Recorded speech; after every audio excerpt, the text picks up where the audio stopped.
Quel problème psychologique peut se cacher derrière une infidélité répétée dans des conjoints du couple? Ça peut amener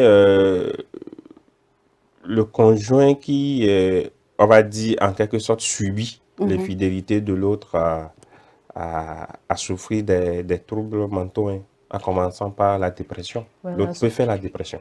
perdre l'estime de Oui, sa personne. et faire la dépression, avoir une estime de soi assez faible, très faible pour ne pas dire. Il arrive même des fois où cette victime peut aller même jusqu'au comportement suicidaire. D'accord. D'accord? En fait, disons que l'infidélité vécue de son partenaire est un facteur stressant D'accord. pour celle qui subit. Pour la personne qui subit. Donc, comme étant un facteur stressant, on peut le qualifier de facteur précipitant d'un trouble mental.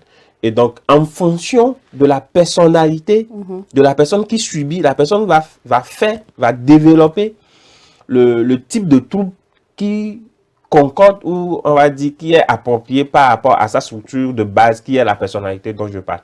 Donc, si la personne a une personnalité dépressive, la personne va facilement faire la dépression. Aller vers la dépression. Si la personne a une personnalité borderline, ce que nous appelons souvent état limite, la personne peut faire les troubles bipolaires. Si la personne a une structuration psychotique, la personne peut faire une psychose. Et là, quand on parle de psychose aussi, il y a aussi trois types de psychose, ce que nous appelons communément la folie.